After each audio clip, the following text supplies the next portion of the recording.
Sinar mentari pagi menjulurkan jemari emasnya, menyelinap melalui jendela-jendela kaca raksasa yang membungkus rumah mereka. Anya Larasati menyebut rumah itu Istana Kaca.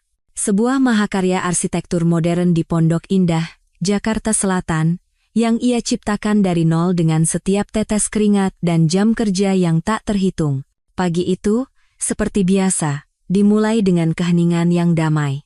Aroma kopi biji Arabica segar menguar dari dapur, berpadu dengan wangi embun dari taman vertikal yang menghiasi dinding ruang keluarga. Anya baru saja menyelesaikan sesi yoga paginya di teras belakang yang menghadap ke kolam renang tanpa batas. Setiap gerakan adalah wujud syukur atas semua yang telah ia capai. Di usianya yang baru menginjak 32 tahun, ia sudah menjadi nama yang disegani di dunia startup fintech. Perusahaannya, Teknonusa Inovasi, adalah bukti nyata dari visi tajamnya. Selamat pagi, Ratuku, sebuah suara serak yang familiar memanggilnya. Bima Aditya, suaminya, muncul dengan senyum yang selalu berhasil meluluhkan stres pekerjaan Anya. Di tangannya ada segelas jus kale dan seledri, minuman wajib Anya setelah berolahraga. Pagi juga, sayang, jawab Anya, menerima gelas itu, dan mengecup ringan pipi Bima. Tumben sudah bangun, Bima terkekeh. Bagaimana mungkin aku melewatkan pemandangan istriku yang cantik ini memulai harinya? Bima Aditya adalah pria yang memiliki semua yang diinginkan banyak wanita, wajah tampan, tubuh terawat, dan tutur kata yang manis. Mereka bertemu 5 tahun lalu, saat Anya masih merintis usahanya. Saat itu, Bima adalah seorang manajer pemasaran di perusahaan lain. Terpesona oleh karismanya, Anya jatuh cinta. Setelah menikah, ia mempercayakan Bima posisi direktur pengembangan bisnis di perusahaannya. Baginya, itu adalah perpaduan sempurna antara cinta dan pekerjaan. Setelah sarapan, mereka berjalan menuju garasi yang luas. Di sana, 3 mobil berjejer rapi, sebuah SUV keluarga yang praktis, sedan Bima untuk bekerja, dan yang paling mencolok, sebuah sedan sport Eropa berwarna merah menyala. Mobil itu bukan sekadar alat transportasi, ia adalah sebuah monumen. Hadiah Anya untuk dirinya sendiri saat valuasi perusahaannya menembus angka 10 triliun rupiah. Setiap lekuk bodinya adalah pengingat bahwa kerja kerasnya tidak sia-sia. Sayang, boleh aku pinjam si merah hari ini? Tanya Bima, matanya berbinar menatap mobil itu. Ada pertemuan dengan investor yang sangat penting. Aku ingin memberikan kesan terbaik. Anya sedikit mengerutkan kening. Biasanya Bima tidak pernah meminta, meskipun Anya selalu mengizinkannya. Mobil itu adalah kebanggaan Anya, sesuatu yang sangat personal. Tapi melihat sorot mata Bima yang penuh harap, ia tak tega menolak. Ini demi kesuksesan perusahaan kita juga, pikirnya. Tentu saja, Anya tersenyum, menyerahkan kunci pintar dari dalam tasnya. Hati-hati, ya. Jangan sampai tergores. Tenang saja, Ratuku. Aku akan menjaganya seperti aku menjagamu, kata Bima, mengecup kening Anya sebelum masuk ke mobil. Saat ia menyalakan mesin, suara deru yang garang namun elegan memenuhi garasi. Anya memandangi mobil merah itu perlahan keluar dari gerbang. Sebuah perasaan aneh yang tak bisa dijelaskan melintas di benaknya. Perasaan posesif yang jarang ia rasakan. Tapi ia segera menepisnya. Dia Bima, suaminya, separuh jiwanya. Untuk sesaat, dalam kemewahan Istana Kaca, Anya percaya hidupnya benar-benar sempurna. Ia tidak tahu bahwa retakan pertama pada kaca itu akan segera muncul. Hari itu berjalan seperti biasa. Rapat maraton, puluhan email yang harus dibalas, dan 2 wawancara dengan media bisnis. Anya menikmati kesibukannya. Baginya, pekerjaan adalah gairah. Menjelang malam, ia akhirnya bisa bersandar di sofa empuk di ruang kerja rumahnya, memeriksa beberapa laporan terakhir sebelum benar-benar beristirahat. Bima belum pulang. Ia bilang rapat makan malam dengan calon investor akan berlangsung hingga larut. Anya mengerti. Begitulah dunia bisnis. Ia mengirim pesan singkat. Jangan terlalu malam, sayang. Aku tunggu di rumah. Beberapa menit kemudian, balasan datang, siap. Ratuku.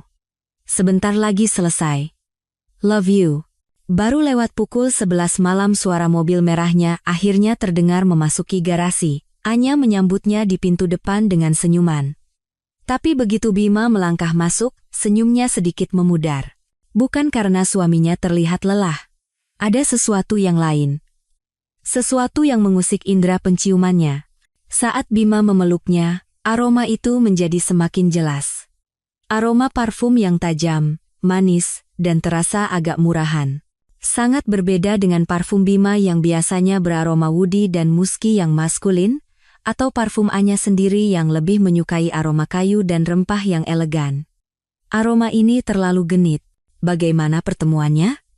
Tanya Anya, mencoba menjaga suaranya tetap normal saat melepaskan pelukan. Luar biasa. Mereka sangat tertarik. Sepertinya kita akan dapat investasi besar dalam waktu dekat, jawab Bima dengan semangat meluap-luap. Ia melepaskan jasnya dan menyampirkannya di sandaran kursi. Aroma parfum itu seolah menyebar ke udara. Anya tak tahan lagi. Parfummu beda sekali hari ini. Bima berhenti sejenak, tampak berpikir. Lalu ia tertawa kecil, seolah teringat sesuatu yang lucu. Oh, ini. Kliennya dari agensi iklan, timnya perempuan semua. Rapatnya di private room yang tidak terlalu besar. Mungkin aroma parfum salah satu dari mereka menempel di bajuku. Tahu sendiri kan, kalau perempuan berkumpul, kadang bau parfumnya bisa bikin pusing. Penjelasan itu terdengar masuk akal. Sangat masuk akal. Anya bahkan merasa sedikit konyol karena sempat berpikiran negatif. Tentu saja itu yang terjadi. Aku hanya terlalu lelah dan imajinasiku berlebihan. Oh, begitu. Syukurlah kalau berhasil, aku ikut senang. Anya berusaha tersenyum tulus. Malam itu, berbaring di tempat tidur, Anya sulit memejamkan mata. Bima sudah tertidur lelap di sampingnya, napasnya teratur. Tapi aroma asing itu seolah masih tertinggal di udara kamar mereka, samar-samar mengganggu ketenangannya. Itu adalah bisikan pertama dari keraguan. Noda pertama pada simfoni kehidupannya yang sempurna. Untuk pertama kalinya dalam 5 tahun pernikahan mereka, Anya merasakan jarak yang tak terlihat di antara mereka. Jarak yang seluas aroma parfum yang bukan miliknya. 2 minggu berlalu sejak malam itu. Anya berusaha mengubur kecurigaannya, menganggapnya sebagai produk dari kelelahan. Bima kembali menjadi suami yang manis dan perhatian. Proyek dengan investor baru yang ia sebutkan tampaknya berjalan lancar, membuatnya sering pulang malam atau melakukan perjalanan dinas keluar kota. Anya, yang juga sibuk dengan pekerjaannya, berusaha memberikan dukungan penuh. Hingga pada suatu Jumat sore, saat Anya sedang memimpin rapat evaluasi kinerja kuartalan, ponselnya di atas meja bergetar beberapa kali, notifikasi email. Ia melirik sekilas. Melihat logo bank tempat kartu kredit tambahannya terdaftar, ia mengabaikannya, fokus pada presentasi di hadapannya. Rapat baru selesai menjelang pukul 8 malam. Sambil meregangkan tubuh, Anya mengambil ponselnya dan membuka email yang tadi masuk. Itu adalah laporan transaksi bulanan untuk kartu kredit yang ia berikan pada Bima untuk keperluan operasional dan representasi perusahaan. Biasanya, ia akan langsung meneruskannya ke tim keuangan tanpa memeriksa detailnya. Tapi entah kenapa, sisa-sisa perasaan janggal 2 minggu lalu membuatnya tergerak. Jemarinya membuka lampiran PDF tersebut. Matanya menelusuri deretan angka dan nama-nama merchant. Sebagian besar adalah transaksi yang wajar, makan siang bisnis, bensin, biaya tol. Tapi saat matanya sampai pada transaksi tanggal 15 tepat 2 hari sebelumnya, hari Rabu jantung Anya serasa berhenti berdetak. Hari itu, Bima memberitahunya harus ke Surabaya untuk survei lokasi baru dan akan menginap semalam. Transaksi pertama dilakukan di sebuah hotel di Surabaya. Wajar. Tapi setelah itu, butik di Pacific Place, Jakarta, Rp50.000. Restoran La Ciel Senopati, Jakarta, Rp6.000. Alis Anya bertaut. Pacific Place, Senopati, keduanya di Jakarta. Dan transaksi itu tercatat pada hari Rabu pukul 7 dan 9 malam. Di saat Bima seharusnya berada di Surabaya. Jantungnya mulai berdebar kencang, rasa dingin menjalar ke ujung jemarinya. Butik di Pacific Place itu menjual tas desainer edisi terbatas. Anya tahu tempat itu, tapi ia sendiri belum pernah membeli apapun dari sana. Dan La Ciel, sebuah restoran fine dining di atap gedung pencakar langit, terkenal dengan suasananya yang sangat romantis. Tempat para kekasih merayakan hari jadi atau melamar, bukan tempat untuk rapat bisnis. Sebuah gambaran mulai terbentuk di benaknya, sebuah skenario yang mengerikan. Bima tidak berada di Surabaya malam itu. Ia di Jakarta, membeli tas tangan seharga puluhan juta rupiah dan menikmati makan malam romantis di salah satu restoran paling mewah di kota. Pertanyaannya, dengan siapa? Napas Anya menjadi sesak. Ruang kerjanya yang luas dan nyaman tiba-tiba terasa mencekik.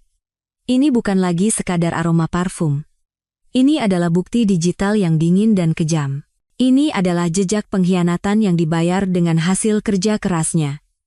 Ilusi istana kaca miliknya mulai menunjukkan retakan yang besar dan mengerikan. Anya menatap kosong keluar jendela, kegemerlap lampu kota Jakarta yang tak pernah tidur, dan merasakan dunianya yang tadinya cemerlang perlahan meredup. Perasaan dingin itu tidak hilang. Bahkan setelah tiba di rumah, istana kaca yang biasanya terasa hangat dan nyaman kini terasa seperti mausoleum yang sunyi. Bima belum kembali. Katanya, perjalanan dari Surabaya sedikit macet. Kebohongan itu kini terdengar begitu memuakkan di telinga Anya. Anya tidak bisa duduk diam. Amarah dan rasa sakit bergejolak di dalam dirinya, menuntut kepastian. Ia meraih ponselnya dan menelepon satu-satunya orang yang bisa ia percaya dalam situasi seperti ini. Rani, katanya dengan suara bergetar begitu telepon tersambung. Anya? Ada apa malam-malam begini? Suaramu kenapa? Terjadi sesuatu? Rani Wijaya, sahabatnya sejak kuliah, seorang pengacara handal dengan intuisi setajam silet, langsung menangkap nada aneh dalam suara Anya. Anya tidak punya tenaga untuk berbasa-basi. Ia menceritakan semuanya, aroma parfum, notifikasi kartu kredit, kebohongan tentang perjalanan dinas ke Surabaya. Rani mendengarkan dalam diam, tanpa menyela. Aku kesana sekarang, kata Rani tegas begitu cerita. Anya selesai. Jangan lakukan apapun sampai aku tiba, dan jangan hubungi Bima. 30 menit kemudian, Rani sudah duduk di seberang Anya, menatap sahabatnya dengan sorot mata campuran antara khawatir dan marah. Oke, kita butuh bukti yang tidak bisa ia sangkal, kata Rani sambil mengeluarkan laptopnya. Kau mengaktifkan fitur pelacak di mobil merah itu, kan? Anya mengangguk lemah. Itu adalah fitur standar untuk keamanan. Dengan tangan gemetar, Anya membuka aplikasi di ponselnya. Jantungnya berdebar kencang saat membuka riwayat perjalanan. Seperti yang sudah diduga. Pada Rabu malam itu, mobilnya tidak pernah meninggalkan Jakarta. Justru, catatan GPS menunjukkan mobil itu berhenti di sebuah kompleks apartemen mewah di Kebayoran Baru selama hampir 3 jam, lalu bergerak ke Pacific Place dan Senopati, sebelum akhirnya kembali ke apartemen itu hingga keesokan paginya. Apartemen siapa itu? Gumam Anya. Matanya menatap kosong pada peta digital di layar ponselnya. Kita cari tahu, jawab Rani cepat. Penyelidikan mereka berlanjut ke media sosial. Berbekal informasi transaksi di butik dan restoran, Rani mulai menjelajahi foto-foto dan tag lokasi di tempat-tempat tersebut pada hari dan jam yang sama. Setelah hampir 1 jam menggulir ratusan foto orang asing, mereka menemukannya. Sebuah akun dengan ID Bella memposting foto di La Ciel pada Rabu malam. Dalam foto itu, ia memamerkan segelas anggur dengan latar belakang pemandangan kota. Tepat di samping gelasnya, tergeletak sebuah tas tangan baru model yang Anya kenali dari koleksi terbaru butik tersebut. Jantung Anya mencelos.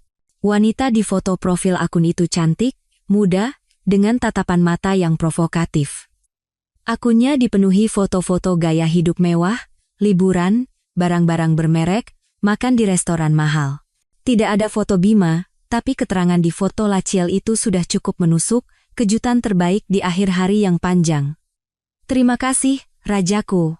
Rajaku. Anya berbisik getir. Itu adalah panggilan sayang yang terkadang ia gunakan untuk Bima. Langkah terakhir adalah yang paling menyakitkan. Rani menggunakan keahliannya untuk melacak nomor ponsel yang terhubung dengan akun Bella. Dengan sedikit trik, mereka berhasil memeriksa daftar kontak Bima yang tersinkronisasi di cloud. Nomor itu ada di sana, disimpan dengan nama yang sangat profesional dan tidak mencurigakan, Pak Rahman, proyek. Dunia Anya runtuh seketika. Semua kepingan puzzle telah menemukan tempatnya, membentuk gambaran pengkhianatan yang utuh dan kejam.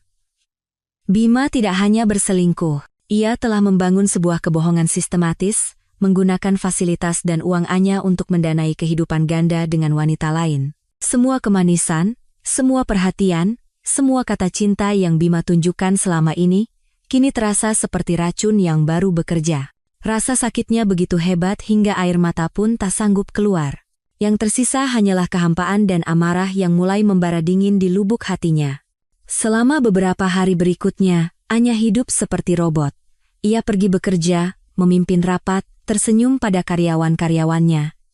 Tapi di dalam, jiwanya mati rasa. Ia belum mengkonfrontasi Bima. Ia menunggu. Menunggu saat yang tepat, saat amarahnya mengkristal menjadi sesuatu yang lebih tajam dari sekadar kesedihan. Bima, yang tidak menyadari apa-apa, bersikap seperti biasa. Ia bahkan membawakan Anya oleh-oleh syal sutra bermerek sepulangnya dari perjalanan dinas ke Surabaya. Anya menerimanya dengan senyum kaku, membayangkan Bima membelinya di sebuah toko di Jakarta setelah mengantar selingkuhannya pulang. Setiap malam, Anya diam-diam memeriksa akun Instagram Bella.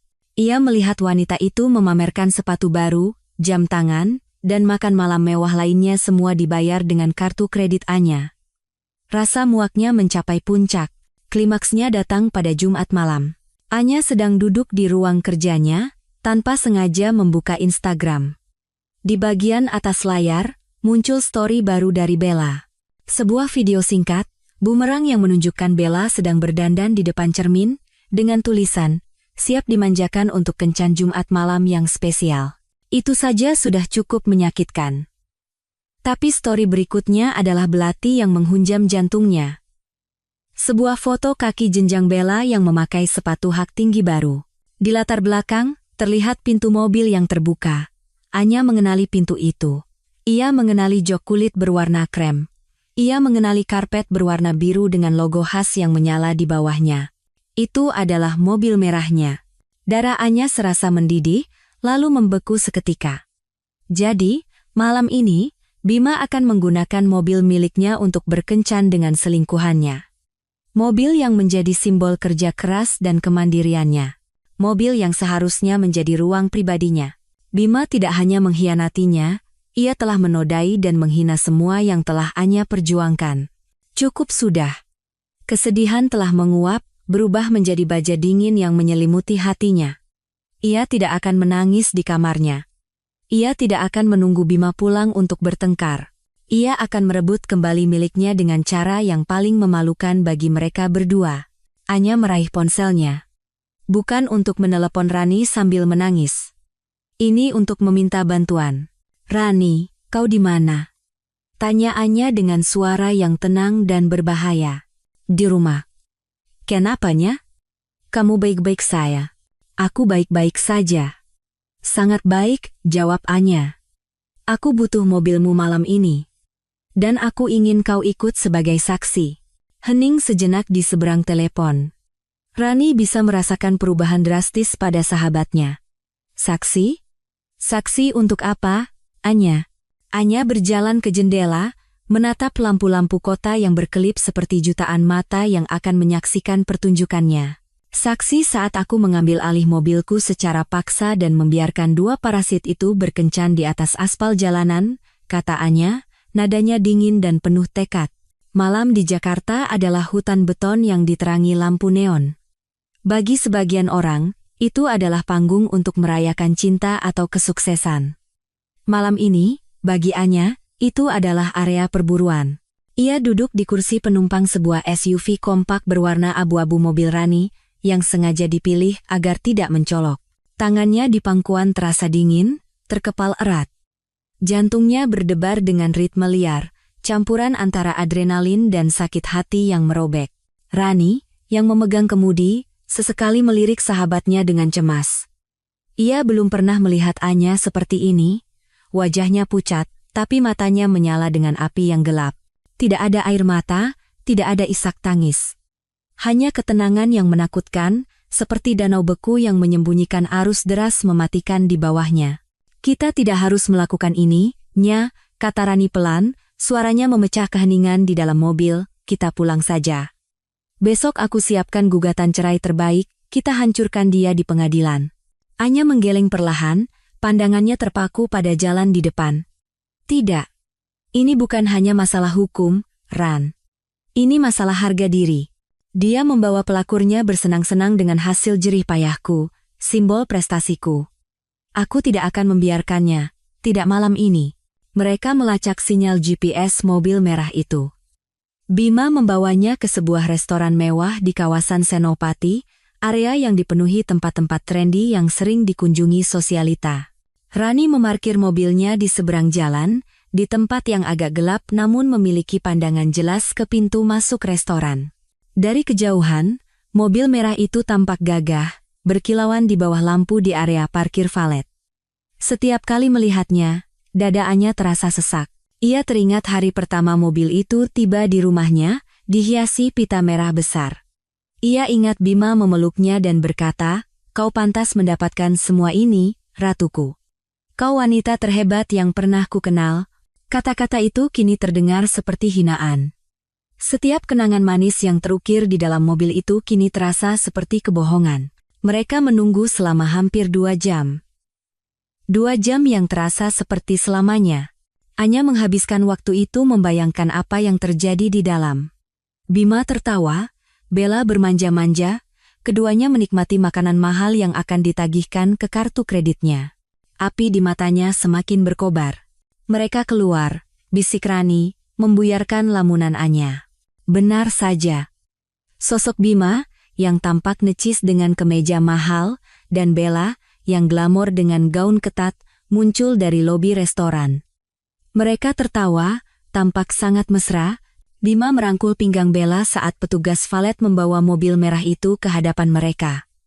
Pemandangan itu Bima membukakan pintu mobilnya untuk wanita lain adalah pemandangan yang menyakitkan bagi Anya. Mobil Rani menyala tanpa suara. Kau yakin, Nya? Ini kesempatan terakhir untuk mundur. Anya menoleh pada sahabatnya. Dan untuk pertama kalinya malam itu, seulas senyum tersungging di bibirnya. Senyum yang tidak sampai ke matanya. Jalan, Ran. Ikuti mereka. Jangan terlalu dekat. Mobil merah itu melesat menembus malam, membawa 2 pengkhianat di dalamnya, dan di belakang mereka, dalam bayang-bayang, sebuah SUV abu-abu mengikuti tanpa lelah. Pengejaran di bawah lampu kota telah dimulai. Ini bukan lagi tentang cinta yang hilang, ini tentang merebut kembali kehormatan. Mobil merah itu melaju di jalan tol dalam kota, jalan arteri yang lebar dan panjang menghubungkan pusat-pusat bisnis kota. Lampu gedung-gedung pencakar langit di kiri dan kanan menjadi saksi bisu. Kecepatan mobil cukup tinggi, seolah Bima sedang memamerkan kekuatan mesinnya pada teman kencannya. Mungkin tawa mereka memenuhi kabin mobil. Mungkin musik menggelegar dari sistem audio canggih yang Anya pilih sendiri. Suasana di dalam SUV Rani sangat kontras, hening dan tegang. Anya memberikan instruksi dengan suara datar dan terkendali, seperti seorang jenderal yang memimpin operasi militer. Setelah jalan layang di depan itu, ada celah di bahu jalan yang cukup untuk berhenti. Kita lakukan di sana, kata Anya, matanya terpaku pada lampu belakang mobilnya yang membentuk 2 garis merah tajam di kejauhan. Nya, ini jalan tol. Berbahaya, bantah Rani. Genggamannya pada kemudi mengerat. Lebih berbahaya membiarkan martabatku diinjak-injak lebih lama lagi. Lakukan saja, Ran. Aku percaya padamu, jawab Anya. Nadanya tidak menyisakan ruang untuk perdebatan. Rani menghela napas panjang, lalu mengangguk. Ia menambah kecepatan, perlahan mulai menyalip dari lajur kiri. Jantungnya berdebar kencang, tapi melihat tekad dingin di wajah sahabatnya, ia memantapkan hati. Saat mobil merah itu melewati jalan layang, Rani melihat celah yang Anya maksud, bahu jalan yang cukup lebar sebelum pintu keluar tol berikutnya. Inilah saatnya.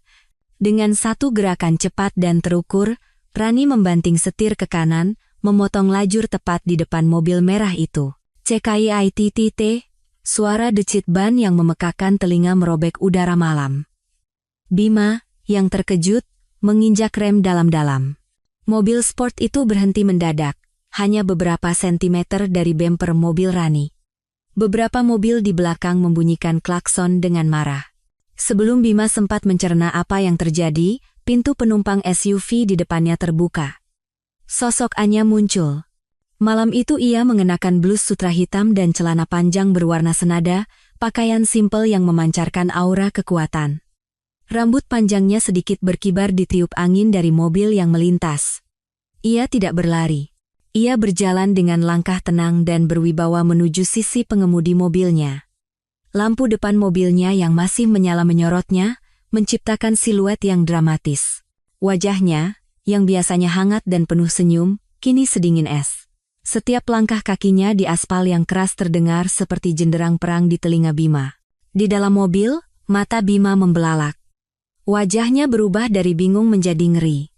Ini tidak mungkin. Bagaimana Anya bisa ada di sini? Di sampingnya, Bella menatap dengan ekspresi campuran antara bingung dan kesal. Siapa sih perempuan gila itu? Bima tidak menjawab. Mulutnya terasa kering. Ia melihat istrinya semakin dekat, dan ia tahu malamnya yang sempurna kini telah berubah menjadi neraka terburuk. Pertunjukan akan segera dimulai, dan mereka adalah aktor utama yang terperangkap di bawah sorotan lampu di panggung bernama Jalan Tol. Tok, tok, tok. Anya tidak berteriak. Ia hanya mengetuk jendela sisi pengemudi dengan buku-buku jarinya. 3 ketukan tajam dan berwibawa. Suaranya cukup keras untuk terdengar di atas deru kendaraan yang lalu lalang. Itu adalah suara seorang pemilik yang menuntut masuk ke propertinya. Di dalam, Bima membeku. Otaknya berputar cepat, mencari kebohongan, alibi. Tapi di hadapan tatapan Anya yang seolah menembus kaca, semuanya terasa sia-sia.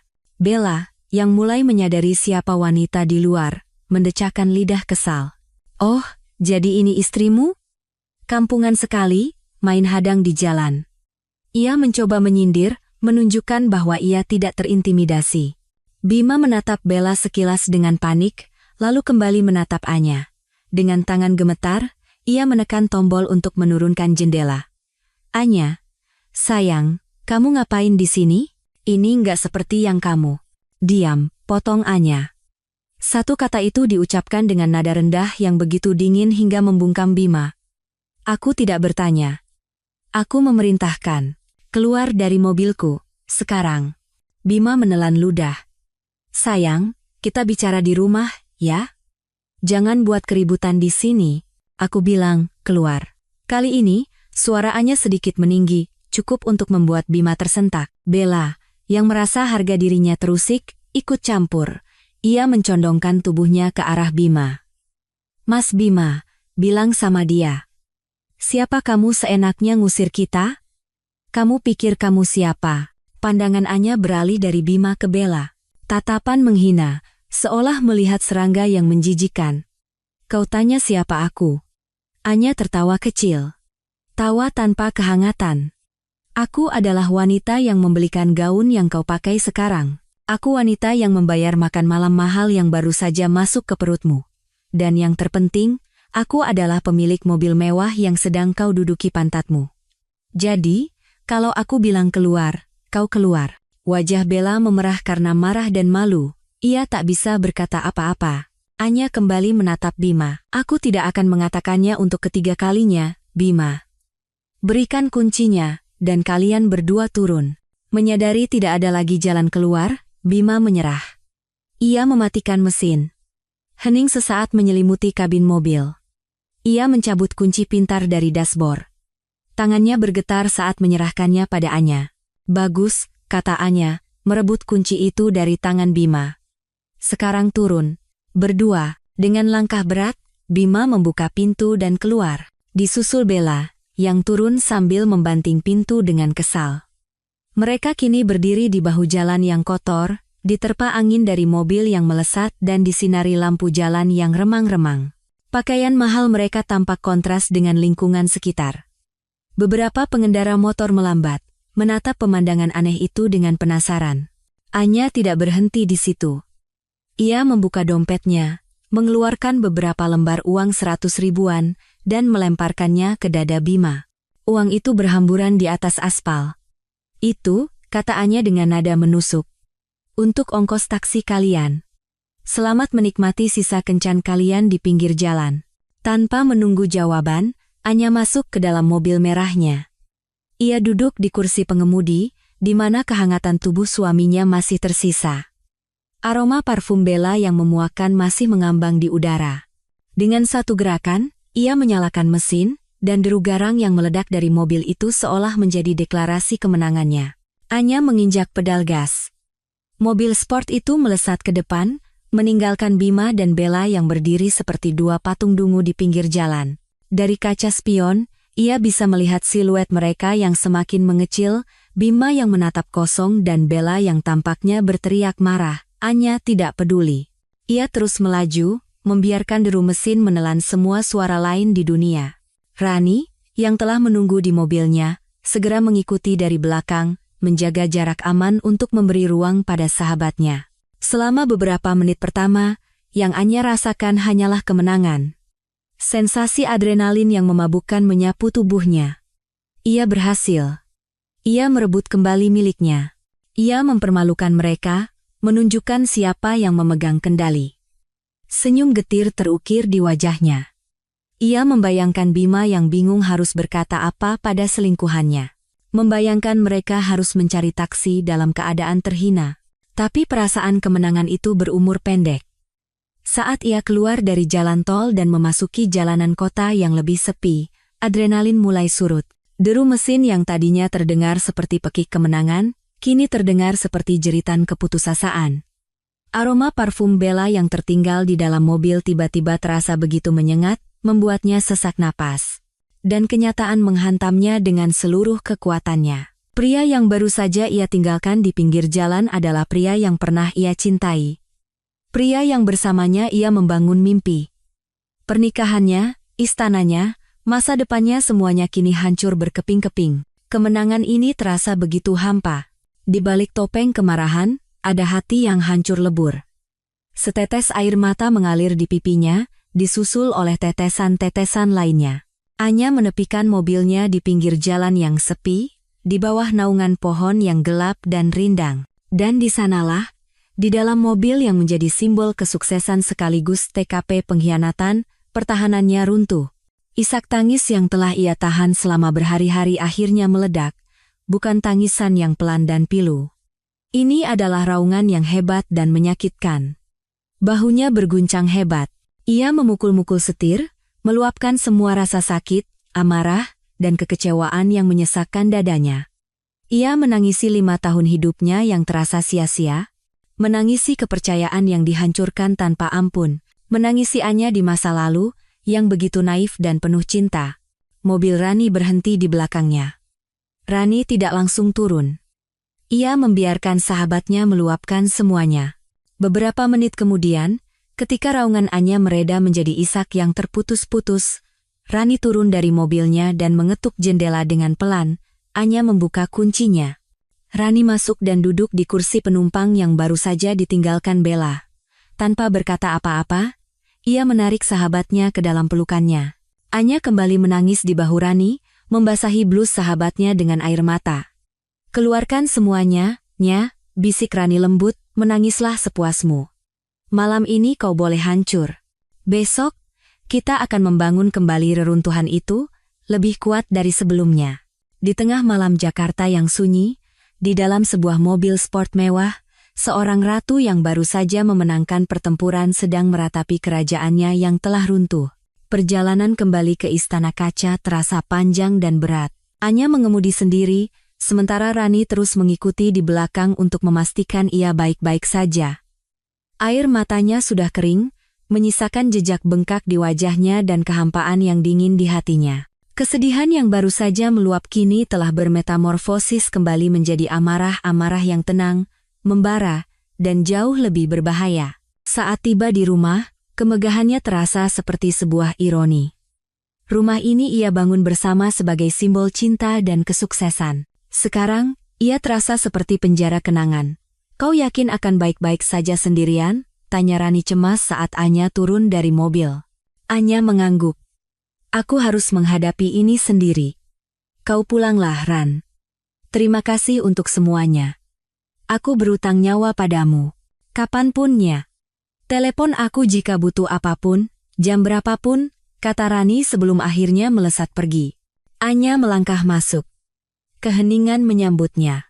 Ia langsung menuju kamar utama, membuka lemari pakaian, dan mulai mengeluarkan semua barang milik Bima. Kemeja-kemeja mahalnya, setelan jas impor, koleksi jam tangannya semuanya ia lemparkan ke lantai tanpa perasaan. Ia mengambil beberapa koper besar dan mulai memasukkan barang-barang itu dengan kasar. 1 jam kemudian, 3 koper besar dan 2 kardus berisi barang-barang Bima telah tertumpuk rapi di dekat pintu depan. Setelah itu, ia menelepon layanan keamanan 24 jam dan meminta mereka mengganti semua kunci pintu digital di rumahnya dengan yang baru. Ia duduk di sofa ruang keluarga yang luas, menunggu, menatap pintu dengan hampa. Menjelang subuh, sebuah taksi berhenti di depan gerbang. Bima telah kembali. Ia masuk dengan wajah kusut dan penuh amarah. Melihat Anya yang duduk tenang dan tumpukan barang-barangnya yang sudah siap di depan pintu, amarahnya meledak. Kau gila, Anya, kau benar-benar sudah gila, teriaknya, suaranya menggema di ruangan yang sunyi. Kau mempermalukanku di depan umum, apa kata orang nanti? Anya menatapnya dengan tatapan kosong. Aku tidak peduli apa kata orang. Seharusnya itu yang kau pikirkan sebelum membawa wanita lain masuk ke mobilku. Bima mendekat, wajahnya memerah karena emosi. Ini semua salahmu.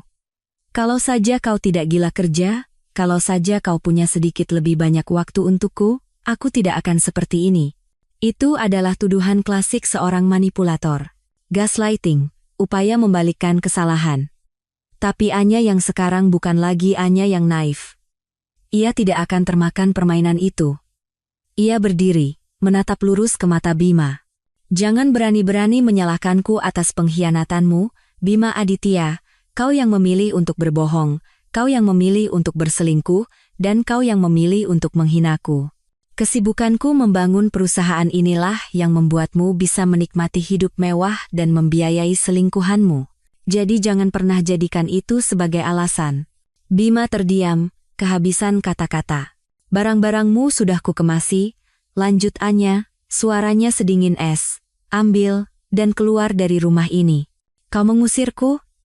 Ini rumah kita juga. Protes Bima. Tidak, jawab Anya tegas. Ini rumahku. Dibeli dan dibangun dengan uangku, atas nama orang tuaku. Kau hanya menumpang. Dan waktu menumpangmu sudah habis, Anya melewatinya, menuju tangga ke lantai 2. Malam ini, tidurlah di hotel, atau di apartemen selingkuhanmu. Aku tidak peduli. Besok, pengacaraku akan menghubungimu. Ia berhenti di puncak tangga, menatap Bima untuk terakhir kalinya malam itu. Pria yang pernah menjadi dunianya itu kini tampak begitu kecil dan menyedihkan di tengah kemewahan yang bukan miliknya. Dan satu hal lagi, tambah Anya. Jangan pernah panggil aku sayang atau ratuku lagi. Kau sudah kehilangan hak itu. Dengan itu, ia berbalik dan masuk ke kamarnya. Ia menutup dan mengunci pintu. Suara klik kunci terdengar begitu final. Di luar, ia bisa mendengar Bima berteriak marah dan menendang salah satu kopernya. Tapi Anya tidak bergeming. Pertempuran di jalanan mungkin telah berakhir, tapi perang yang sesungguhnya baru saja dimulai, dan ia siap menghadapinya. Pagi datang tanpa diundang. Sinar matahari yang biasanya terasa hangat kini menyorot tajam kekacauan di dekat pintu depan. 3 koper dan 2 kardus, berisi 5 tahun kehidupan Bima, menjadi monumen bisu dari kehancuran semalam.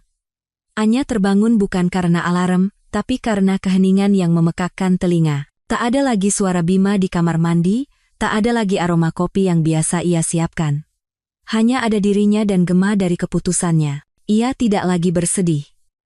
Air mata telah habis terkuras di dalam mobil semalam. Hari ini adalah hari membangun pertahanan, hari mendirikan benteng baru. Langkah pertama adalah menelepon Rani. Bukan lagi sebagai sahabat, tapi sebagai kuasa hukumnya. Suaranya serak, tapi tegas. Ran, Aku mau prosesnya dimulai hari ini. Siapkan semua yang dibutuhkan untuk gugatan cerai. Tuntut semua yang bisa kita tuntut.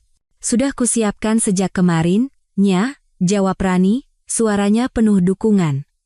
Aku ke kantormu siang ini kita bahas detailnya. Langkah kedua, Anya menghubungi manajer aset pribadinya, Pak Hidayat, seorang pria parubaya yang telah mengelola keuangannya sejak Teknonusa masih berupa mimpi di atas kertas. Selamat pagi, Pak Hidayat. Ini Anya Larasati, sapanya dengan nada formal. Saya minta semua rekening bersama atas nama saya dan Bima Aditya dibekukan efektif per jam ini.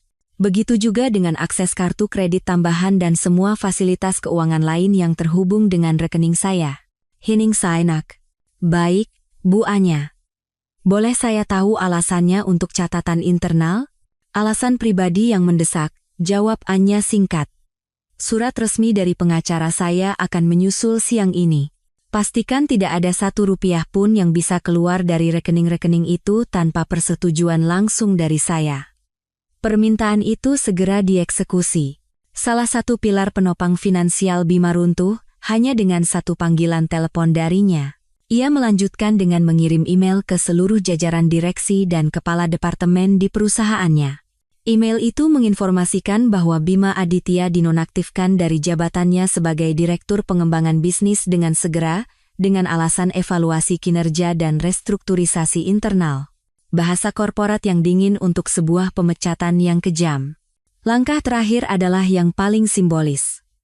Tim keamanan yang ia panggil semalam tiba di pagi hari. Mereka bekerja efisien, mengganti panel kunci digital di setiap pintu, memprogram ulang sistem alarm, dan memberinya kartu akses serta kode sandi yang baru. Selesai bekerja, petugas itu menyerahkan kartu akses baru padanya. Semua sudah diamankan, Bu Anya. Sekarang hanya kartu ini dan kode dari ibu yang bisa mengakses rumah ini. Anya menggenggam kartu itu erat-erat, terasa dingin dan kokoh di tangannya. Ini bukan sekadar plastik, ini adalah simbol kedaulatannya. Saat ia menutup pintu di belakang para petugas, terdengar bunyi klik yang mantap. Dinding istana kacanya kini telah berubah menjadi benteng baja. Di dalamnya, ia mungkin masih rapuh, tapi dari luar, ia tak tertembus. Medan perang telah disiapkan, ia hanya perlu menunggu musuh datang. Musuh tidak datang sendirian. Ia membawa pasukan. Siang itu, saat Anya sedang menandatangani dokumen awal perceraian bersama Rani di kantornya, ponselnya berdering. Nama yang tertera di layar membuatnya menghela napas panjang. Ibu mertua. Anya memberi isyarat pada Rani untuk diam dan mengangkat telepon. Halo, Ma. Anya. Suara di seberang terdengar tajam, campuran antara amarah dan isak tangis yang dibuat-buat. Apa yang sudah kau lakukan pada anakku, Bima? Tega sekali kamu? Dia pulang pagi-pagi dalam keadaan kacau balau. Katanya kau mengusirnya dari rumahnya sendiri. Rupanya Bima sudah memainkan drama pertamanya di hadapan orang tuanya, melukiskan diri sebagai korban yang teraniaya. Maaf, Ma, Anya memulai dengan tenang. Ini masalah antara saya dan Mas Bima. Menurut saya tidak. Seenaknya kamu bicara. Kami ini orang tuanya, potong Ibu Bima. Kalau ada masalah rumah tangga itu dibicarakan baik-baik, cari solusi. Bukan malah mengusir suami seperti penjahat. Suami itu adalah langit bagi istri, Anya. Dosa besar kamu. Nasihat usang yang seringkali hanya digunakan untuk menekan perempuan. Anya menarik napas dalam-dalam, menahan emosinya. Apakah Mas Bima sudah menceritakan semuanya? Tanya Anya. Menjaga suaranya agar terdengar dingin. Sudah. Katanya kamu terlalu sibuk sampai tidak memperhatikannya. Wajar kalau laki-laki sesekali cari perhatian di luar. Harusnya kamu introspeksi diri, bukan malah mempermalukan suami. Anya tidak tahan lagi. Baik, Ma. Karena Mama ingin tahu, akan saya berikan versi lengkapnya. Anak Mama bukan sekadar melakukan kesalahan, tapi berselingkuh secara sistematis. Dia membiayai hidup selingkuhannya dengan uang saya, membelikan tas puluhan juta, mengajaknya makan malam romantis dengan kartu kredit saya. Puncaknya, dia membawa perempuan itu jalan-jalan dengan mobil yang saya beli dengan darah dan keringat saya. Saya punya semua buktinya, Ma. laporan transaksi, foto, catatan GPS. Jadi, mohon maaf, ini bukan lagi masalah introspeksi saya, tapi masalah pengkhianatan anak mama. Hening panjang di seberang telepon. Ibu Bima terdengar kaget. Tapi kamu tidak seharusnya begitu. Saya berhak menjaga harga diri saya, potong Anya tegas. Saya tutup teleponnya, Ma. Selamat siang. Ia memutuskan panggilan tanpa menunggu jawaban. Tangannya sedikit gemetar, bukan karena takut, tapi karena amarah. Setelah itu, ia menelepon ibunya sendiri dan menceritakan seluruh kejadian dengan jujur, termasuk percakapannya dengan ibu mertuanya. Reaksi ibunya 180 derajat berbeda. Suara lembut namun tegas di seberang telepon bagaikan salep bagi lukanya. Kamu melakukan hal yang benar, Nak. Jangan biarkan pria manapun, bahkan suamimu, menginjak-injak kehormatanmu. Ayah dan ibu mendukungmu 100%. Kalau kamu butuh apa-apa, atau hanya ingin menenangkan diri, pintu rumah kami selalu terbuka untukmu. Dukungan itu terasa luar biasa.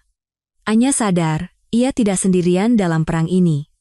Ia punya keluarganya, ia punya Rani. Garis depan kini semakin jelas. Di satu sisi ada Bima dan keluarganya yang akan mati-matian membela sang putra. Di sisi lain, ada Anya dengan benteng pertahanannya, didukung oleh orang-orang yang tulus mencintainya. Perang ini akan melelahkan, tapi ia tahu ia berada di pihak yang benar. Mengenal musuhmu adalah separuh kemenangan.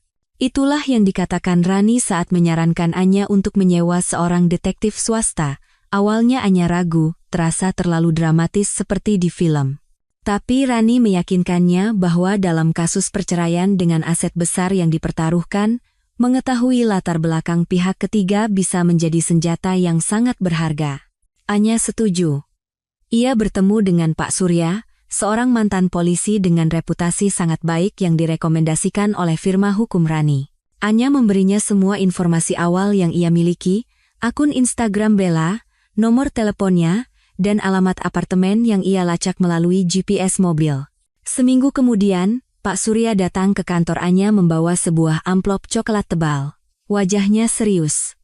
Informasi yang Anda minta sudah saya dapatkan, katanya sambil meletakkan amplop itu di atas meja.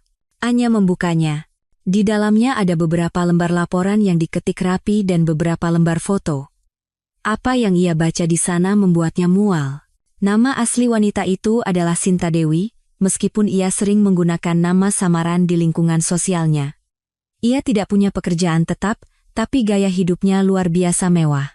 Laporan itu merinci polanya dengan sangat jelas. Sinta adalah seorang predator profesional.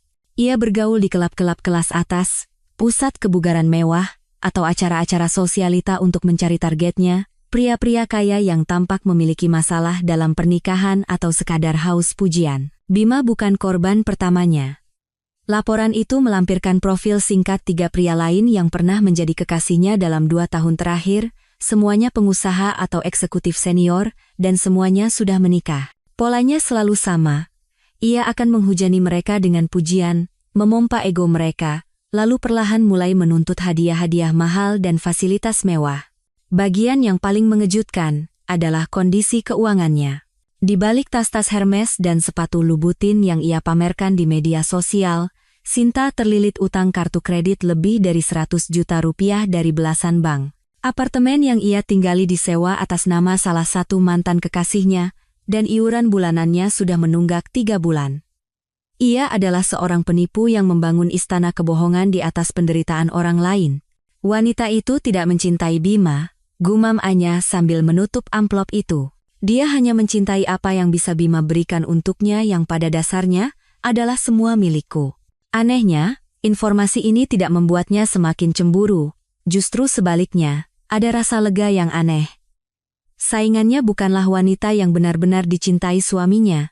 Saingannya hanyalah seorang penipu murahan. Ini membuktikan bahwa Bima bukanlah korban dari cinta terlarang yang romantis, melainkan korban dari kebodohan dan egonya sendiri, yang begitu rapuh hingga mudah dimanipulasi oleh pujian palsu. Penemuan ini menggeser fokus Anya. Amarahnya pada Sinta mereda, berganti menjadi rasa jijik. Sebaliknya, Amarahnya pada Bima justru semakin dalam, bukan hanya karena ia pengkhianat, tapi karena ia begitu bodoh dan ceroboh hingga mempertaruhkan semua pilar kehidupan yang telah Anya bangun dengan susah payah hanya demi sanjungan seorang parasit.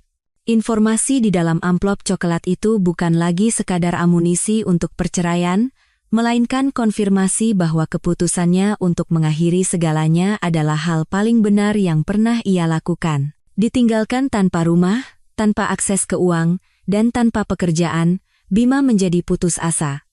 Dan orang yang putus asa seringkali melakukan hal-hal kotor. Setelah gagal meluluhkan Anya melalui drama keluarga, ia melancarkan serangan balasan dari dua arah, sosial dan profesional. Serangan pertama datang melalui gosip. Di antara lingkaran pertemanan mereka, Bima mulai menyebarkan narasinya. Ia melukiskan Anya sebagai wanita karier yang dingin, gila kerja, dan tidak peduli pada suami. Ia mengatakan Anya memiliki temperamen buruk dan sering meremehkannya. Puncaknya, ia bahkan mengisyaratkan bahwa Anyalah yang tidak setia, sering melakukan perjalanan dinas keluar kota untuk urusan yang tidak jelas.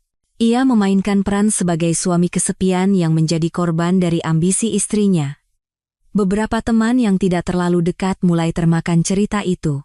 Anya merasakan perubahannya, ada yang tiba-tiba menjaga jarak, ada yang mengirim pesan mempertanyakan keputusannya. Serangan kedua jauh lebih berbahaya. Dengan pengetahuannya sebagai mantan orang dalam, Bima mencoba menyabotase bisnis Anya. Ia menghubungi beberapa klien kunci yang dulu ia tangani, mencoba membujuk mereka untuk pindah ke kompetitor dengan iming-iming penawaran yang lebih baik.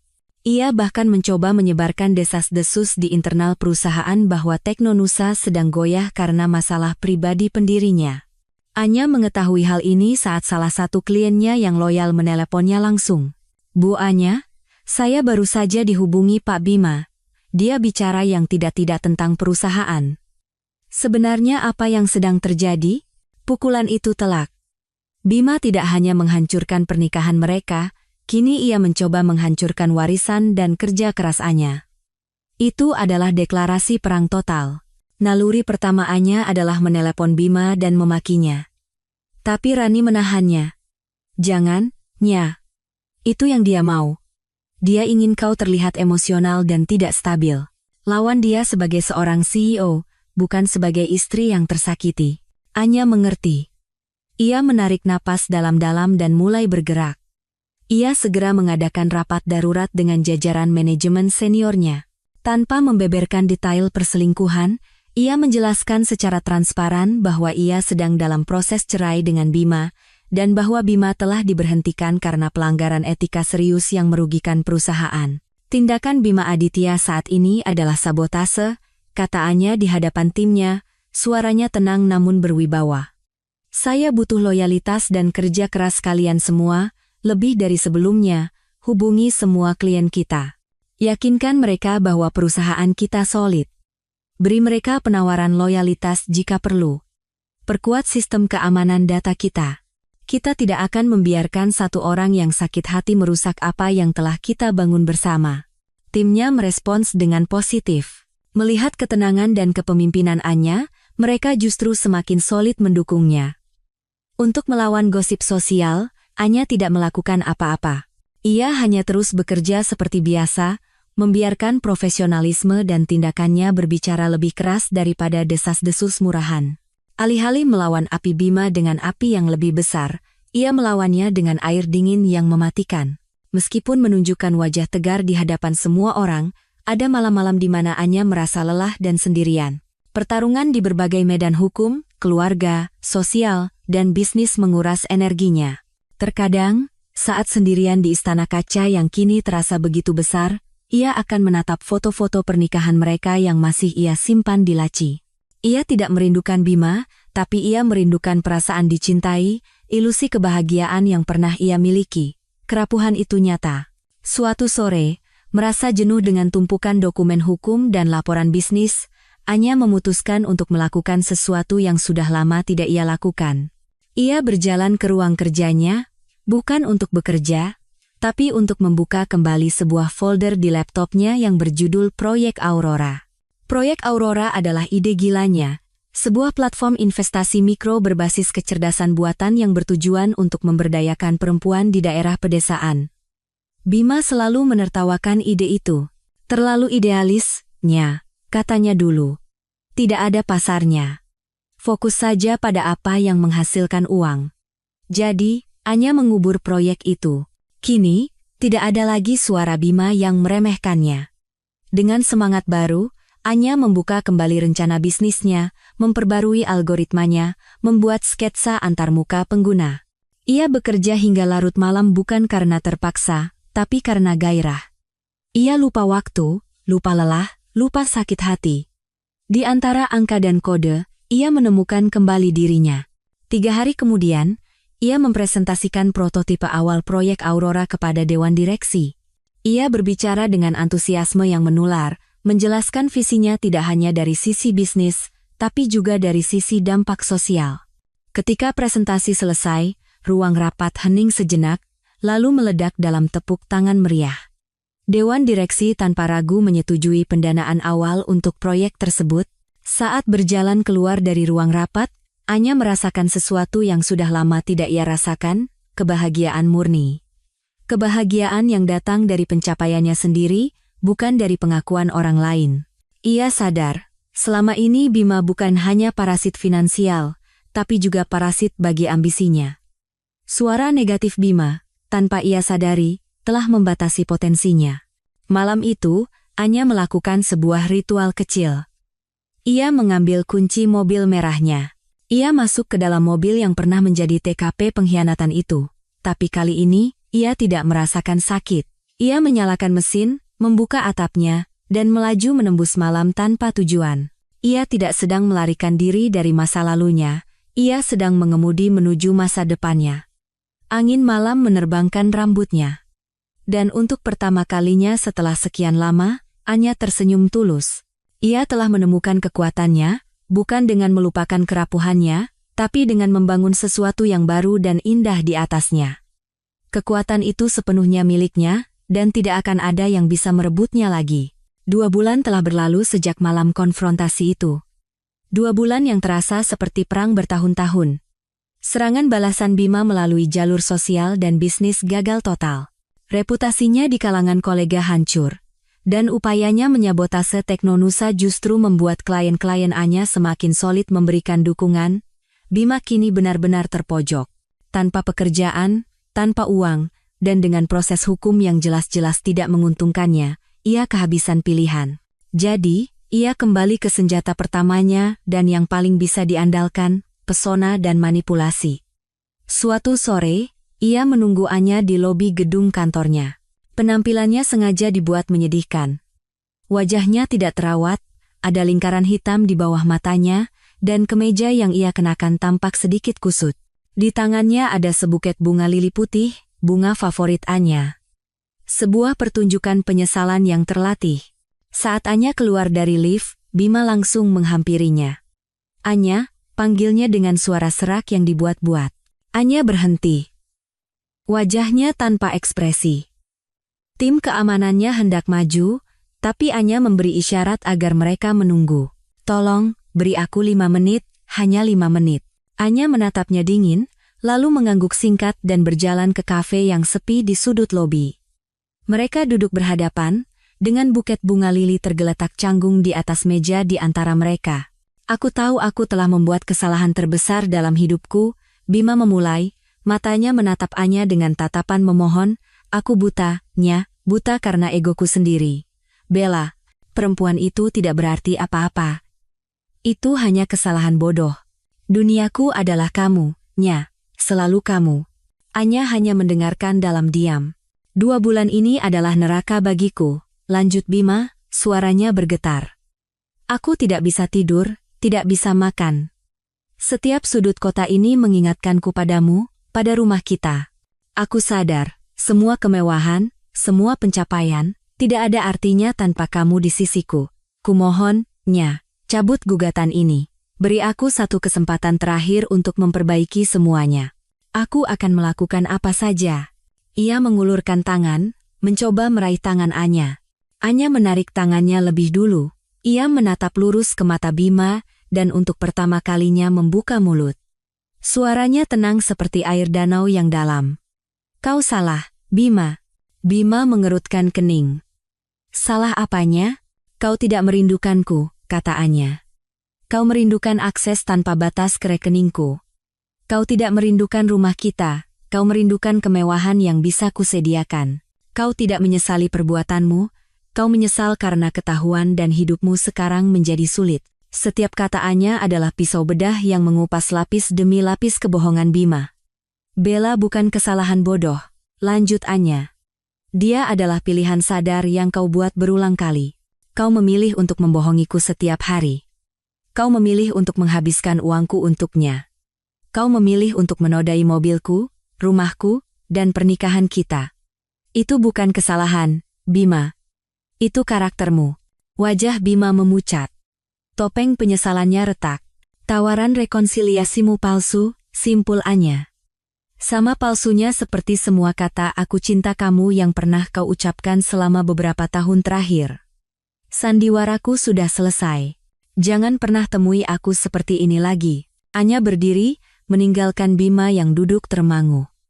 Ia bahkan tidak melirik bunga lili putih di atas meja. Saat berjalan keluar dari kafe, ia merasa beban berat terakhir terangkat dari pundaknya. Ia tidak lagi marah, tidak lagi sakit hati. Yang ia rasakan hanyalah kelegaan karena telah melihat dengan jelas wujud asli pria yang pernah ia cintai, dan rasa syukur karena telah berhasil melepaskan diri darinya. Seperti yang diduga, keran uang yang tiba-tiba tertutup rapat membuat hidup Bella alias Sinta Dewi berantakan. Tanpa Bima untuk diandalkan, gaya hidupnya yang tinggi tidak bisa lagi dipertahankan. Tagihan kartu kredit menumpuk, dan pengelola apartemen sudah mengirimkan surat peringatan pengosongan terakhir. Dalam keadaan panik, Sinta memainkan langkah paling bodoh. Ia pikir, ia masih punya satu kartu terakhir yang bisa ia mainkan. Ia berhasil mendapatkan nomor kantor Anya dan terhubung dengan sekretarisnya dengan dalih urusan pribadi yang mendesak. Anya, yang sedang meninjau kemajuan proyek Aurora, menerima panggilan itu dengan sedikit rasa ingin tahu, dengan Anya Larasati. Akhirnya bisa bicara juga dengan sang ratu, suara sinis Sinta terdengar di seberang telepon. Anya menghela napas. Ada apa, Sinta Dewi? Kita perlu bertemu. Ada yang harus kita bicarakan. Sebut saja soal kompensasi, kata Sinta, mencoba terdengar mengancam. Aku punya banyak kenangan dengan Mas Bima. Video, misalnya. Kau tidak mau kan citra CEO teladan sepertimu rusak karena hal-hal seperti itu tersebar di internet? Ini adalah upaya pemerasan yang kikuk dan menyedihkan. Anya nyaris tertawa. Apa yang Anda inginkan? 2 miliar, jawab Sinta cepat. Transfer ke rekeningku, dan aku akan lenyap dari kehidupan kalian selamanya. Anya bersandar di kursinya, memutar-mutar pena di antara jemarinya. Dengarkan saya baik-baik, Sinta, katanya dengan nada yang tenang mematikan. Pertama, reputasi saya dibangun di atas kerja keras dan integritas, bukan kehidupan pribadi saya. Ancaman Anda tidak ada artinya. Kedua, dan ini yang paling penting, saat saya tahu tentang perselingkuhan kalian, saya menyewa seorang profesional untuk mencari tahu segalanya tentang Anda. Hening di seberang telepon. Saya punya laporan lengkap setebal 20 halaman di tangan saya, lanjut, Anya. Nama-nama asli Anda, utang-utang Anda, modus operandi Anda dalam menipu pria-pria kaya. Bahkan beberapa laporan penipuan kecil yang belum sempat diproses polisi. Saya tahu semuanya. Napas Sinta terdengar kasar. Bohong. Coba saja, tantang Anya. Satu saja kenangan yang Anda punya muncul di internet, atau jika Anda mencoba menghubungi saya atau siapapun yang saya kenal lagi, maka pada saat itu juga, amplop berisi semua catatan kriminal Anda itu akan mendarat dengan manis di meja Direktur Reserse Kriminal Polda Metro Jaya. Pengacara saya, Rani Wijaya, akan dengan senang hati mengantarkannya sendiri. Sekarang, Anda yang pilih, menghilang dengan tenang, atau menghabiskan beberapa tahun ke depan di rutan Pondok Bambu. Keputusan di tangan Anda. Klik. Anya menutup telepon.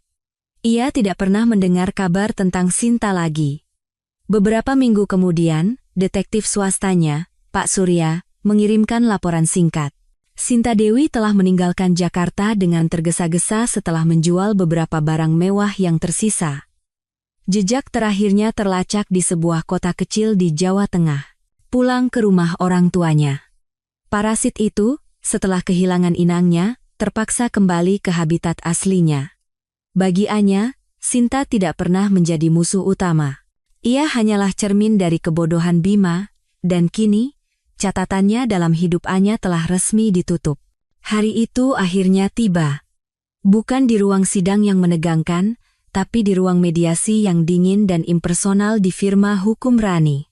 Pertemuan terakhir untuk menandatangani kesepakatan perceraian final. Anya datang bersama Rani, tampak profesional dengan blazer berwarna krem. Ia tenang dan siap. Bima datang bersama seorang pengacara muda yang tampak sedikit gugup, mungkin disewa dengan biaya yang jauh lebih murah. Penampilan Bima lebih baik dari terakhir kali mereka bertemu, posturnya rapi, tapi sorot matanya kosong dan kalah. Pertemuan itu singkat dan efisien. Rani memimpin pembicaraan, menjelaskan poin-poin kesepakatan dengan jelas dan tanpa emosi. Sesuai dengan perjanjian pranikah yang ditandatangani kedua belah pihak 5 tahun lalu, Rani memulai, seluruh aset yang dimiliki oleh Ibu Anya Larasati sebelum menikah, dan aset yang diperoleh atas nama perusahaannya selama masa pernikahan, adalah sepenuhnya milik Ibu Anya. Ini termasuk rumah di Pondok Indah, seluruh kendaraan, dan aset investasi lainnya. Pengacara Bima hanya bisa mengangguk pasrah. Perjanjian pranikah yang dulu dianggap Bima hanya formalitas kini menjadi tembok hukum yang tak bisa ia tembus. Terkait pembagian harta bersama, lanjut Rani, klien kami bersedia memberikan uang pisah sebesar 500 juta rupiah sebagai bentuk itikat baik untuk membantu Bapak Bima Aditya memulai hidup baru. Jumlah ini akan ditransfer setelah perjanjian ini ditandatangani. Bima mengangkat kepalanya. Ada kilat keterkejutan di matanya. Ia mungkin mengira Anya akan meninggalkannya tanpa sepeser pun. Tawaran itu, meskipun hanya sebagian kecil dari kekayaan Anya, adalah sebuah pelampung di tengah lautan kebangkrutannya. Itu bukan tindakan balas dendam. Itu adalah tindakan final Anya untuk memutuskan semua ikatan, biaya untuk membeli kebebasannya secara utuh. Kami setuju, kata pengacara Bima cepat, sebelum Bima sempat berkata apa-apa. Beberapa lembar dokumen diletakkan di atas meja mahoni yang mengkilap. Dokumen-dokumen yang akan mengakhiri status mereka sebagai suami istri secara resmi. Anya mengambil pena dan menandatangani setiap halaman tanpa ragu. Goresan tintanya mantap dan tegas. Saat giliran Bima, tangannya sedikit bergetar. Ia menatap dokumen itu sejenak, seolah melihat nisan dari kehidupan masa lalunya. Ia melirik Anya, mencoba mencari sesuatu di wajah mantan istrinya, mungkin penyesalan, mungkin kesedihan, tapi yang ia temukan hanyalah ketenangan. Akhirnya, dengan helaan napas panjang, ia pun menandatanganinya. Selesai, pernikahan mereka resmi berakhir di atas meja kopi ruang mediasi itu. Diakhiri dengan jabat tangan formal antar pengacara. Tidak ada drama, tidak ada air mata, hanya rasa lega yang membentang luas. Saat Anya berjalan keluar dari ruangan itu, ia merasa jauh lebih ringan, seolah baru saja meletakkan ransel berisi batu yang telah ia pikul selama berbulan-bulan. Sebulan setelah perceraian mereka resmi terdaftar di pengadilan, Anya menerima pesan singkat dari nomor yang tidak dikenal. Isinya hanya satu baris. Bisa kita bertemu untuk terakhir kalinya? Hanya ingin bicara, Bima. Anya ragu sejenak. Tapi ia tahu, untuk benar-benar menutup buku ini, mungkin ada satu halaman terakhir yang perlu ia baca. Ia setuju, memilih tempat yang sepenuhnya netral, sebuah taman di suatu sore yang cerah. Bima menunggunya di salah satu bangku taman. Ia tampak berbeda. Lebih kurus, lebih sederhana. Tidak ada lagi aura angkuh atau pesona manipulatif, hanya seorang pria biasa yang tampak lelah. Terima kasih sudah datang, katanya saat Anya duduk di sebelahnya, menjaga jarak di antara mereka. Ada apa, Bima? Tanya Anya langsung. Bima tidak langsung menjawab. Ia menatap anak-anak yang bermain di kejauhan. Aku pindah ke kota lain, katanya pelan. Mencoba memulai dari awal. Aku dapat pekerjaan di perusahaan properti kecil. Bukan apa-apa, tapi cukuplah untuk hidup. Anya hanya mendengarkan. Aku punya banyak waktu untuk berpikir belakangan ini, lanjut Bima, kini menatap Anya, dan aku sadar, semua yang kau katakan hari itu di lobi kantormu, semuanya benar, aku tidak merindukanmu. Aku merindukan kenyamanan. Aku egois, serakah, dan bodoh. Aku membuang berlian sepertimu demi sepotong kaca murahan. Untuk pertama kalinya, permintaan maafnya terdengar tulus. Tidak ada air mata buaya, tidak ada drama. Hanya pengakuan yang pahit. Aku tidak memintamu kembali. Aku tahu itu tidak mungkin, katanya. Aku hanya ingin bilang, aku minta maaf atas semua luka yang kuberikan, sungguh-sungguh minta maaf. Kau tidak pantas menerima perlakuan seperti itu. Anya menatap Bima. Ia melihat pria yang berbeda dari pria yang ia nikahi. Berbeda dari monster yang ia lawan. Ia melihat seorang pria yang telah membayar harga atas kesalahannya dengan kehilangan segalanya, dan mungkin, akhirnya belajar darinya. Aku memaafkanmu, Bima, kata Anya lembut. Kata-kata itu keluar dengan mudah, tanpa beban. Bukan agar kau merasa lebih baik. Aku memaafkanmu agar aku bisa benar-benar bebas dari semua ini. Aku harap kau menjalani hidup yang lebih baik dan lebih jujur ke depannya. Aku sedang berusaha, bisik Bima. Ku dengar proyek Aurora sukses besar. Anya tersenyum tipis. Ya? Ternyata ide yang terlalu idealis itu bisa menghasilkan uang juga. Mereka duduk dalam diam sejenak. Bukan keheningan yang canggung, melainkan keheningan yang menandai akhir dari sebuah babak panjang dalam hidup mereka. Aku harus pergi sekarang, kata Anya akhirnya sambil berdiri. Anya, panggil Bima sekali lagi. Semoga kau bahagia. Aku sudah bahagia, Bima, jawab Anya. Dan ia bersungguh-sungguh. Ia berbalik dan berjalan pergi, tanpa menoleh ke belakang lagi. Percakapan itu adalah titik penutup terakhir yang ia butuhkan. Sebuah epilog yang tenang untuk sebuah kisah yang penuh badai. 1 tahun kemudian, langit biru cerah membentang di atas jalan pedesaan yang terawat baik di pinggiran Jawa Barat. Mobil sport merah Anya melaju dengan tenang. Bukan kecepatan arogan, melainkan kecepatan santai untuk menikmati pemandangan. Di kiri dan kanan, sawah hijau terhampar seperti karpet. Di balik kemudi ada Anya. Ia mengenakan kemeja linen putih sederhana dan kacamata hitam. Rambutnya diikat ekor kuda, dan senyum tulus tak pernah lepas dari bibirnya. Di kursi penumpang, setumpuk proposal dan materi pelatihan untuk proyek Aurora tertata rapi. Proyek Aurora telah melampaui semua ekspektasinya. Platform itu telah membantu ribuan pengusaha perempuan skala kecil di berbagai desa mendapatkan akses pendanaan dan pelatihan. Hari ini, Anya akan meresmikan pusat pelatihan digital kedua, bekerja sama dengan pemerintah daerah setempat. Ponselnya berdering melalui sistem Bluetooth mobil. Rani. Halo, Bu Direktur. Sudah sampai mana? Hampir sampai. Pemandangannya indah sekali di sini, Ran. Harusnya kau ikut, jawab Anya, matanya berbinar. Lain kali deh. Aku masih sibuk mengurus suami-suami yang ketahuan selingkuh pakai mobil hasil jerih payah istrinya, canda Rani. Anya tertawa lepas. Tawa yang bebas dan tanpa beban. Suruh mereka ke aku saja. Bisa ku beri konsultasi. Setelah menutup telepon, Anya melambatkan laju mobilnya saat memasuki gerbang desa. Puluhan ibu-ibu dan perempuan muda menyambutnya dengan antusias, melambaikan tangan dengan wajah penuh harap.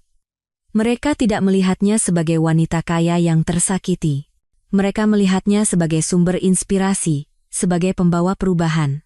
Ia memarkir mobilnya di bawah naungan pohon yang rindang. Sebelum turun, ia berhenti sejenak, menatap bayangan dirinya di kaca spion. Wanita yang balas menatapnya bukan lagi wanita naif yang tinggal di istana kaca, bukan pula Dewi Kemarahan yang bertempur di jalanan.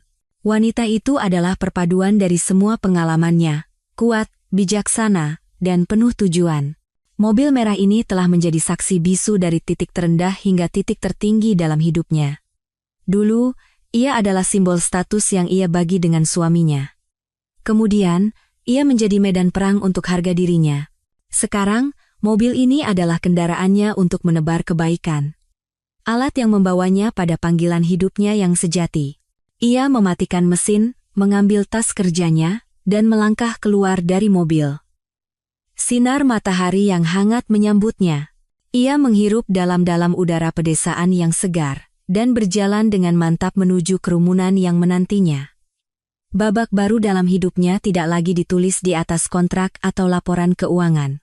Ia ditulis di balik kemudi ini, dalam setiap perjalanan yang membawanya lebih dekat pada arti kebahagiaan sejati, dan perjalanan ini baru saja dimulai.